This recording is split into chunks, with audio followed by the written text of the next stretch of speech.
मेरा खानदान बादशाहत का एक मामूली आदमी की बेटी से कैसे शादी करे। दिमाग में ठान लिया, उसी फिक्र में खुलता चला गया।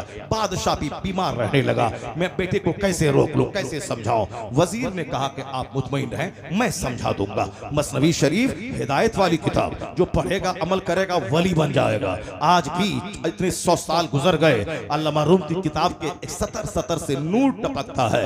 आदमी की जिंदगी में रोशनी से प्रेरणा मिलती है। कहते हैं कि बादशाह के वजीर ने कहा मैं ठीक कर दूंगा। तो बादशाह के वजीर ने उस गरीब आदमी जिसकी बेटी पे उसका शहजादा आशिक था, उसको खाने की दावत दी कि बादशाह के बादशाही महल में खाने की दावत है और खाते वक्त अपनी बेटी को भी ले आना, उसकी भी दावत है। चुनांचे उनको दावत दिया, वक्त पे उनको आना है, बाप को भी आना है, साथ में बेटी को भी आना है। और शाही महल में एक रूम उसको दे दिया गया, यही तुम अपनी बेटी के साथ यहीं पर दावत है, शाही दस्तरखान बिछेगा, वहां खाना खाना है। शहजादे को कान में कहा कि जिससे तू इष्ट करता है उस माशूका को मैंने बुलाया है, उस माशूका को बुलाया है। बादशाह का लड़का उछल गया, कूद गया कि मेरी तमन्ना अब पूरी होने वाली है। कहा ठीक है, दस्तरखान पे आ जाना, मैंने तुझे तेरी माशूका को दावत दी है, उससे तुझको मिलवाना है। ये खुश हो गया, मस्त हो गया। उधर दावत दी, उधर बाप भी आया, उसकी बेटी भी आई। उसके खाने में इन्होंने जमाल गोटा कुछ जड़ी मिला दिया। खाना था उस लड़की का कि खाने के बाद लड़की का लूज मोशन शुरू हो गया। एक आदमी को लगा दिया था, एक खातून को, ये जितना भी लूज मोशन उस हालत हो कि लूज मोशन ऐसा हुआ कि वह सूख के कांटा बन गई, चेहरा पूरा काला हो गया। और फिर उनके तमाम उस लूज मोशन वाले पाखाने को एक जगह टोकरी में जमा करने के लिए एक खातून को, एक दाई को लगा दिया गया था। जब ये मरने के करीब पहुंच गई, अब साहब चेहरा काला हो गया, बिस्तरे मर्ग पे पड़ गई। तो बादशाह से कहा चलो तुम्हें तुम्हारी माशूका को दिखला दे। बादशाह के बेटे को बोला वजीर ने, चलो माशूका को देख लेना है। माशूका आई है, वो महल के फला कमरे में है। ये झूमता हुआ गया वजीर के साथ, ये मेरा हमदर्द है, ये मेरा खानका मेरा खैरखा है, मेरे बाप से कह करके, क्योंकि बाप इस वजीर को बहुत चाहता है, ये को बोलेगा तो शादी मेरी उससे मेरा बाप करा देगा। मस्त हो गया। जब वहां गया, कहा दाया से कि कपड़ा उठाओ, उनके चेहरे जब कपड़ा हटाया, कहा ये तेरी वही है माशूका जिस पर तू फिदा था। कबर था, कभी नहीं होगा, ये वो मेरी माशूका नहीं है, ये नहीं है, वो तो हुस्न जमाल की मुजस्समा है, चेहरे से साफ किरण फूटती है, वो साफ वो गोरे रंग की मलका थी। कहा नहीं वही है, वही है, ये उनका बाप है, ये वही तुम्हारी माशूका है। कहा हुस्न कहाँ गया? दाया को इशारा दिया कि टोकरी उठा के लाओ, पाखाने की टोकरी। जब उसका कपड़ा हटाया, बदबू से इसकी नाक फट मशामे जा फटने लगे हो। कहा कि यही है उसका हुस्न, यही है उसका हुस्न, सारा हुस्न वहीं चला गया है, इसका रंग भी वहीं गया है, इसका गोश्त भी वहीं चला गया है, सारा हुस्न का बस एक सर्द आह खींच के रह गया। उसके बाद कान पकड़ा, सच्ची तौबा की, अभी मैं ऐसा काम नहीं करूंगा। बादशाह को इत्मीनान नसीब हो गया, उस खातून का इलाज करवाया गया, वो अपने हाल में जिंदा रही, अपने बाप के पास गई। शहजादा बुराई से तौबा करके नेक बन गया। मसनवी शरीफ में अल्लामा रूम कहते हैं ये एक जबरदस्त तदबीर के जरिए उनके इश्क का सारा खुमार वजीर ने उतार दिया। वह कहते हैं ये दुनिया यही है, यह रंगो रोगन वाली। आला हजरत ने क्या कहा? शहद दिखाए, जहर पिलाए, डाइन कातिल शोहर कुश, इस मुलदार पे क्या ललचाना, दुनिया देखी वाली है। यह दुनिया भी डाइन है जो तुझे कत्ल कर देगी। दौलत चाहिए, मकान चाहिए, कार चाहिए, जमीन चाहिए, ये कभी तेरे पास है कभी उसके पास है। जो तेरे घर मजदूरी कर रहा था आज वह अरबपति हो गया, और जो अरबपति था वो सड़क छाप हो गया। उसका बेटा हल चला रहा है, वो मजदूर जाके रेडी रिक्शा चला रहा है। क्या इस मुर्दार दुनिया पे ललचाना?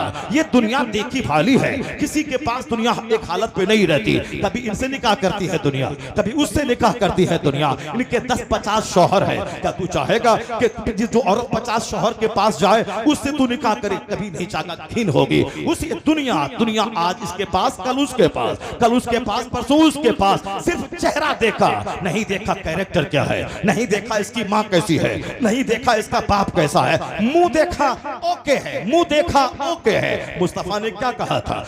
मुख फरमाया था तुन तुनकहुल मरअतु लिअरबा लिमालिहा व लिजमालिहा व लिहसबिहा व लिदीनिहा फज़फर बिज़ाति दीन। पूछो काजी साहब से, मौलाना साहब बताएंगे। बुखारी शरीफ की हदीस में आया है कि शादी में जनरली आमतौर पर 4 चीजें देखी जाती है, लड़की का हुस्न, लड़की का माल, लड़की की दौलत, लड़की का अखलाक। माल मत देखना, सिर्फ खानदान सिर्फ मत देखना, हुस्न मत देखना। हुजूर ने साफ कहा, मना किया।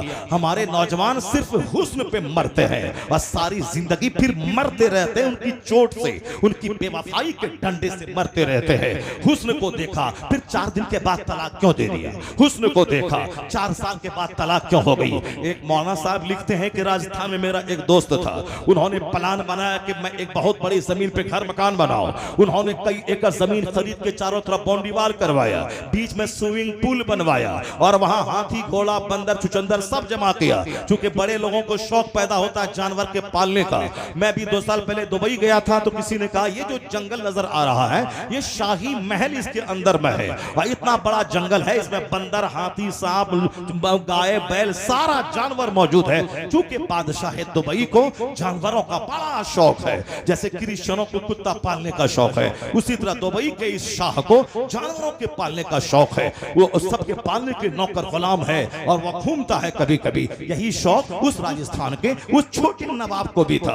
उन्होंने बाउंड्री वॉल करवाया, बीच में तालाब खुदवाया, उसमें स्विमिंग पूल बनाया, हाथी घोड़ा लाया, कार भी खरीदा, चूंकि इसी जमाने की बात है, कार भी है, हाथी घोड़े भी हैं और चारों तरफ कई एकड़ जमीन पर बाउंड्री वॉल है। और अब सोचा कि सब कुछ है, पर लड़की अगर काली कलोटी आ गई ये सारे महल का हुस्न खत्म हो जाएगा। इसलिए सोच समझकर खूबसूरत परी लाई जाएगी जिसको देखूं तो कलेजा ठंडा हो जाए, ताकि मकान का हुस्न, बीवी का हुस्न, जिंदगी में मजा मिल जाए, खूब इंजॉय करूं। और कितनी दौलत मैंने कमाया है, इंजॉय हो जाए। तो इंजॉय अल्लाह ने जन्नत में रखा है, इस दुनिया में इंजॉय है ही नहीं। बेटा अच्छा है तो दामाद खराब है, दामाद अच्छा है तो बेटी बीमार है, बेटी बीमार है तो अपने बीमार है, दौलत है तो सेहत नहीं है, सेहत है तो दौलत नहीं है, दौलत और सेहत है तो बीवी चोड़ेल और भूतनी मिल गई है, और बीवी अच्छी है तो बच्चे अफाइज पोलियोग्रस्त हो गए हैं, बीवी बच्चा सब सही है तो पड़ोसी दुश्मन, हासिद और जलने वाला दुश्मन मिल गया है, पड़ोस दामाद अच्छा मिला तो समधी पक्का बेईमान मिल गया है, समधी अच्छे हैं तो दामाद बेटी को गाली देने वाला मिल गया है, सब कुछ ठीक हाथ, रिश्तेदार चिढ़ने वाले कोई आ ही नहीं रहा है। 1 खरब का घर है, कोई रिश्तेदार नहीं आ रहा है, सोफा है 10 लाख का, कोई बैठने वाला नहीं है। यानी दुनिया में कहां है इंजॉय? इंजॉय तो वो है कि सेहत भी रहे, दौलत भी रहे, हुस्न भी रहे, इज्जत भी रहे, पड़ोसी भी अच्छे रहे, बीमारी भी ना हो, पाखाना पेशाब भी ना हो, बदन में खुजली भी ना हो, बद आंख की बीनाई भी ना घटे, वहां इंजॉय है। ये क्या है कि दौलत है अब पेट में रोटी पची नहीं रही है, अब ये सत्तू खा के जी रहा है, ये दौलत किस काम का? इसलिए दुनिया में अल्लाह ने सुख रखा ही नहीं है। वो तो जन्नत है जहां सोने चांदी की ईंटों से बना हुआ मकान है, जहां हीरे जवाहरात की जमीन है, जहां मुश्क और कस्तूरी के गारे से ईंट को जोड़ा गया है। हद्दे निगाह तक जन्नती का अपना मकान है। जन्नती की उम्र 30 साल की होगी, उसमें कोई ना दाढ़ी का बाल है, ना वहां बदबू है, ना वहां पेशाब है, ना वहां पाखाना है, ना वहां कोई दुश्मन है, ना शोर हंगामे की आवाज है, ना कोई चिढ़ने वाला है, ना कोई जलने वाला है, ना नेमत के डूबने का अंदेशा है। दुनिया में तो आज नौकरी है, कल बर्खास्त हो जाएगा, आज मदरसे में है, कल ट्रस्टी निकाल देगा, आज मस्जिद में है, कल मुतवल्ली निकाल देगा, आज साहब नौकरी में है, गवर्नमेंट निकाल देगी, आज हम बादशाह हैं, कल फकीर बन जाएंगे, आज साहब मेरे अमीर है, कल बिजनेस नहीं चला गरीब बन जाएंगे। ये अंदेशा सबके दिमाग को झंझोड़ के रखता है, ये अंदेशा सबके दिमाग में है। अगर निकल गया तो क्या होगा, तो कारोबार नहीं चला तो क्या होगा, अगर जवान बेटा मर गया तो क्या होगा, अगर हमको फालिज मार गया तो क्या होगा, अगर हम पर दुश्मन ने हमला किया तो क्या होगा, अगर बेटा रास्ते में एक्सीडेंट कर गया तो क्या होगा। एक अंदेशा है सबको, अमीर को भी, गरीब को भी, इमाम को भी, मोहसिन को भी, मौलाना को भी, पीर फकीर को भी। इस दुनिया में सब अंदेशों में जी रहा है। जन्नत में कोई टेंशन नहीं है, वहां 30 साल की उम्र रहेगी, कोई बूढ़ा नहीं होगा, न बाल सफेद होगा, न कोई बीमारी आएगी, न पसीने की बदबू है, न पेशाब पाखने की तकलीफ है। 70 बीवियां हैं, 30 मर्दों के बराबर सोहबत की ताकत है। वहां शराब की नहर जारी है, लबनन खालिस की नहर जारी है, दूध की नहर, शराबन पाकीज़ा की नहर, असलम मुस्तफा की नहर। वहां कई हजार नौकर गुलाम जो मोती की तरह चमकते हुए गिलमान होंगे। वहां की लज्जतें कभी कम नहीं होंगी। डेली बिरयानी खाए तो अच्छी नहीं लगती है। जन्नत में हर दिन मकान का हुस्न दोगुना होगा, खाने का हुस्न दोगुना होगा, वहाँ मजा किरकिरा ना होगा। हकीकी इंजॉय जन्नत में अल्लाह ने रखा है। इसीलिए अल्लाह के रसूल कहते हैं कद अफलहा मन अस्लमा, जो ईमान लाया वो कामयाब हो गया, और जो जन्नती हुआ वही असल कामयाब हो गया। सुभान अल्लाह। नारे तकबीर, नारे रिसालत, नहीं है दुनिया में होश।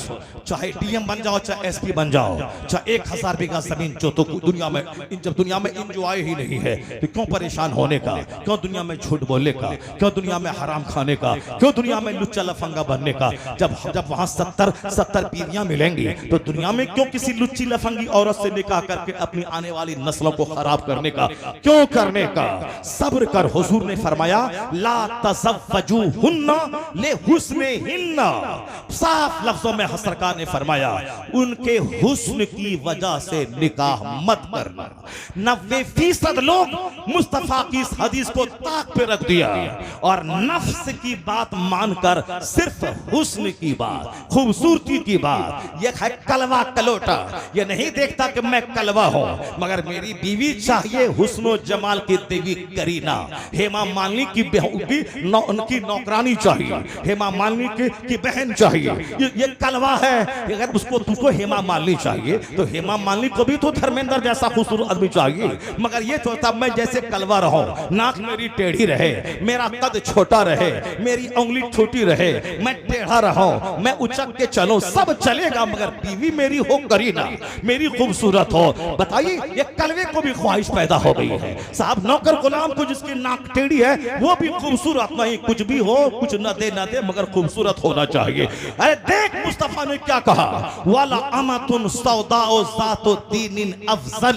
मुस्तफा कहते हैं काली कलोटी दीनदार औरत तेरे हक में बेहतर है। काली कलोटी दीनदार औरत तेरे हक में बेहतर है। ये नौजवान बोला नहीं नहीं, वो हुजूर ने कह दिया ठीक है, सरकार की बात सच्ची है, मगर मुझको खूबसूरत चाहिए। ठीक है बेटा, खूबसूरत चाहिए। खूबसूरत करके लाया। 4 दिन उसकी बीवी रही। 2-4 महीने के बाद इनका छोटा भाई इससे ज्यादा खूबसूरत था। नाक लंबी थी, आंख बड़ी थी, एट्रैक्टिव पर्सनालिटी थी, हैंडसम था, स्मार्ट था। चूंकि वो भी हैंडसम है, स्मार्ट है, खूबसूरत है, उनका दिल उसके छोटे भाई पे चला गया। अब बोलती है तुम मेरा शौहर हो, दिल्ली जाओ, कमा के लाओ, कार चाहिए, मकान चाहिए। गया हुआ कमाने के लिए, कहा कि अब मैं साल लग गया, अब मैं घर आ रहा हूं। कहा नहीं, यहाँ तेरा सारा काम चल रहा है, सब मजे में है, खेती बाड़ी हो रही है, दुकान चल रहा है, सब मजे में है, सारा काम चल रहा है, तुम वहीं रहो। 5 साल के बाद आना, एक शानदार सा घर बनाएंगे, शानदार सा बाग खरीदेंगे, शानदार सा महल बनाएंगे, शानदार सा स्विमिंग पूल बनाएंगे, उसमें हाथी घोड़ा होगा, खूब झूमेंगे, जिंदगी का एंजॉय करेंगे। अब ये वहां 4 साल कमा रहा है, फौजी फौज में है, यहाँ पड़ोसी मौज में है, सारा काम चल रहा है। अब जब वो कलवा वहां से आया है दिल्ली से, अब जब यहाँ देखा, अरे ये क्या हो गया, बीवी मेरी लूट गई, मेरा घर तबाह हो गया, मेरी बीवी लूट गई, ये क्या हो गया। अब बोल, तूने मुस्तफा की बात नहीं मानी थी ना, तुमने गोरी से शादी किया था ना, अब अगर घर लूट गया इसका जिम्मेदार तुम है। जो भी मुस्तफा की मुखालफत करेगा तबाही तय है, बर्बादी तय है, जिल्लत तय है। खिलाफे पैगंबर कसे रह गुज़ीर के हरगिज़ बमंजिल लक़ाद रसीद। मुस्तफा के खिलाफ चलेगा कभी मंजिले मकसूद पर नहीं पहुंच पाएगा। सुभान अल्लाह। अल्लाह ने सारी जिंदगी का लुत्फ मुस्तफा की गुलामी में रख दिया है।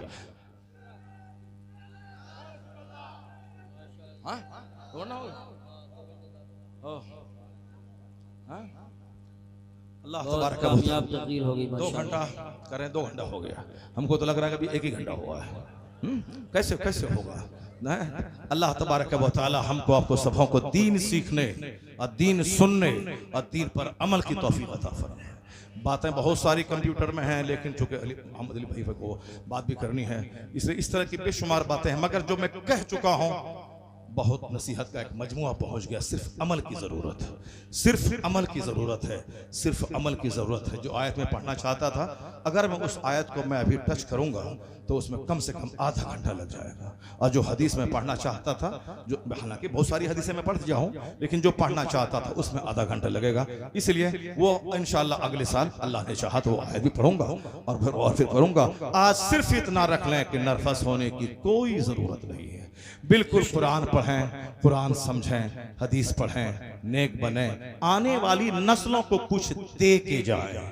अगर आपने मजा किया, जवानी के बाद जब बुढ़ापे में जाएंगे सब खेल खत्म हो जाएगा। इसलिए जब बूढ़ा होना ही है, ये मजा किरकिरा होना ही है, क्यों नहीं आने वाली नस्लों पे नजर रख के शादी की जाए। हुस्न का जलवा 5 साल रहता है, और वो भी जब लड़ाई झगड़ा शुरू हुआ सारा नशा उतर जाता है। आने वाली नस्ल, मेरा बच्चा जोकर ना हो, मेरा बच्चा लोफर ना हो, मैं मर भी जाऊं तो मेरा बच्चा कब्र पे जाके कुरान पढ़ने वाला हो जाए। हर नमाज के बाद बोले अल्लाह मगफिरली व लिवालिदैया। काबा जाए कहे अल्लाह मगफिरली व लिवालिदैया। गुंबद खजरा देखे तो कहे अल्लाह मगफिरली व लिवालिदैया। अजमेर बगदाद बरेली जाए तो बोले अल्लाह मगफिरली व लिवालिदैया। दूसरों को बोला कि कुरान खानी करवाएगा तो बिरयानी और 10 टका की लालच में आएगा। उसका बाप तो मरा नहीं कि जो दिल से पढ़ेगा। जिसका अपना बाप मरा है वो जो कब्र पे जाके 3 बार कुल अल्लाह अहद पढ़ेगा, वो जो आंसुओं के साए में 50 आदमी की दुआ कबूल ना हो, इसकी दुआ कबूल हो जाएगी। क्योंकि जिस दुआ में आंसू निकले वो दुआ कबूल होती है। मैंने कहा था ना कि दुआ की कबूलियत के लिए हलाल ग़िज़ा शर्त है, और दुआ की कबूलियत के लिए पर्दा औरतों का शर्त है।